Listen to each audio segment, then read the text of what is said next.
और उस वक्त पाकिस्तान भूल गया कि 15 साल पहले 10 साल पहले यहां कांग्रेस की सरकार थी, वो बदल भारतीय जनता पार्टी की नरेंद्र मोदी सरकार। उन्होंने उरी पर हमला किया, हमने सर्जिकल स्ट्राइक की। उन्होंने पुलवामा में हमला किया, हमने एयर स्ट्राइक की। और उन्होंने पहलगांव में हमला किया, ऑपरेशन सिंदूर कर उनके मुख्य ठिकानों को जमीन में मिलाने का काम। सैकड़ों आतंकवादी हमारे हवाई हमले में तहस नहस हो गए।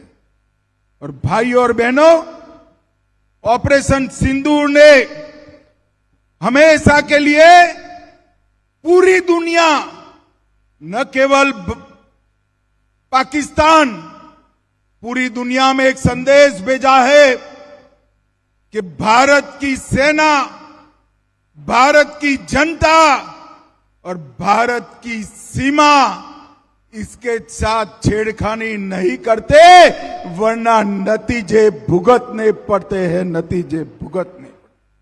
और मोदी जी ने स्पष्ट कर दिया कि हमारे निर्दोष नागरिकों पर अगर कोई हमला करता है तो गोली का जवाब गोले से दिया जाएगा, उसको माकूल जवाब दिया जाएगा।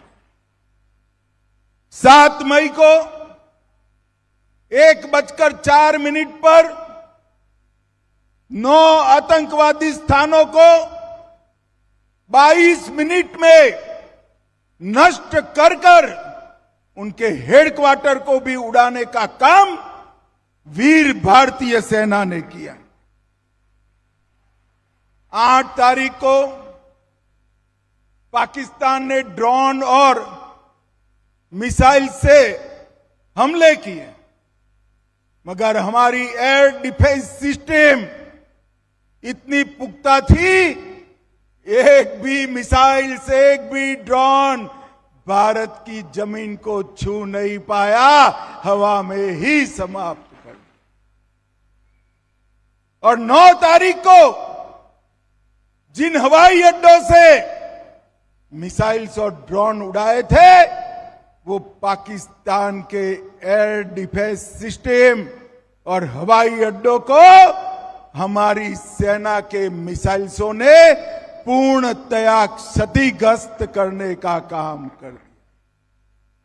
और पाकिस्तान की एयर डिफेंस सिस्टम को खोखला साबित करने का काम किया।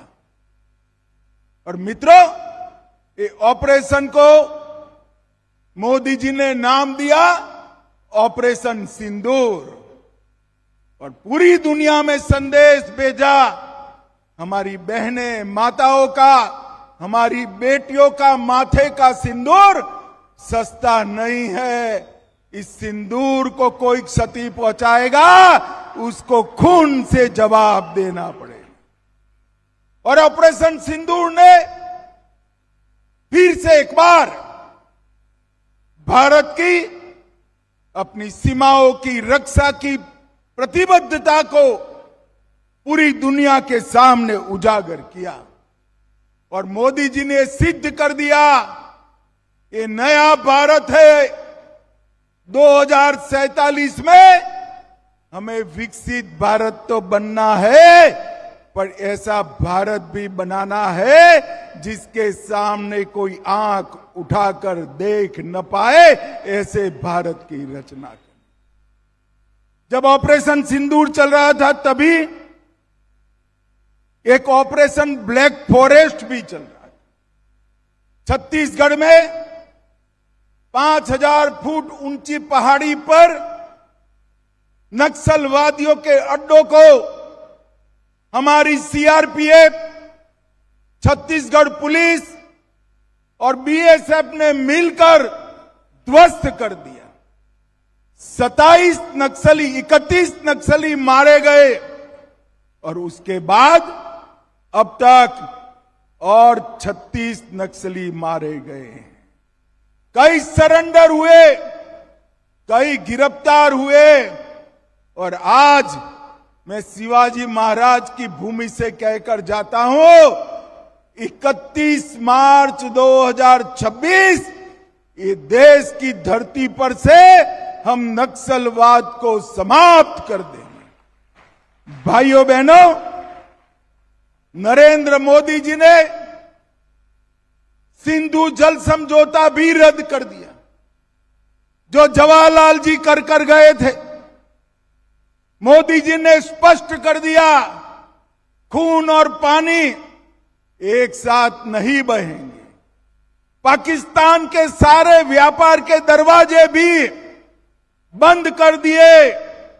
ट्रेड और टेरर एक साथ नहीं चलेंगे। और उनको कहा कि अब की बार अगर हिमाकत की तो जवाब ऐसा मिलेगा जो आपकी पुश्ते याद करेगी, पुश्ते याद करेंगी। भाइयों बहनों,